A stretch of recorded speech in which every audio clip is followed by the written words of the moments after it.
आई थी मेंटल है क्या, उसके प्रेस कॉन्फ्रेंस में मैंने एक जर्नलिस्ट को कॉन्फ्रंट किया कि तुमने रानी लक्ष्मीबाई के बारे में बहुत गलत लिखा।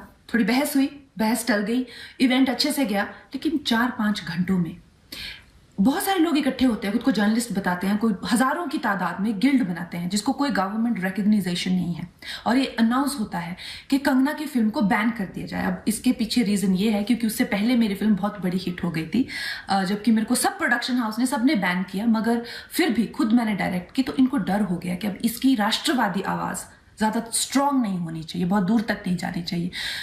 मेरी फिल्म आई है, उसको नुकसान किया, तो वो गिल्ड उसके बाद डिसॉल्व हो गई, उनका कोई पता नहीं। अर्नब गोस्वामी कितने दिनों से अब जेल में है, कोई जर्नलिस्ट गिल्ड नहीं बनी, किसी ने कुछ नहीं कहा। हाई कोर्ट खुद कह रहा है कि ये गलत है, लेकिन कोई कुछ नहीं कह रहा। देख रहे हैं आप कितनी कम राष्ट्रवादी आवाजें हैं इस देश में, और लॉबी कितनी स्ट्रांग है। मैं आपको अमेरिका का एग्जांपल देती हूँ। ट्रंप में कितनी भी बुराइयां हो, मगर ये बात सच है, वो चाइनीज वायरस को चाइनीज वायरस कहता है। रेडिकल इस्लामिक टेररिज्म को ये नहीं कहता कि टेररिज्म का कोई रिलीजन नहीं होता है। आज अगर ट्रंप सत्ता में नहीं है तो सबसे ज्यादा फायदा होगा चाइना को, और वो देश जो टेररिज्म फैलाते हैं। तो आप देखिए, विदेशी शक्तियों ने उनका वोटिंग सिस्टम ही हाईजैक कर लिया है पूरी तरह से, जैसा कभी हुआ ही नहीं आज तक इतिहास में। ये शक्तियां इसी तरह से भारत को भी पूरी तरह से कंट्रोल कर रही हैं।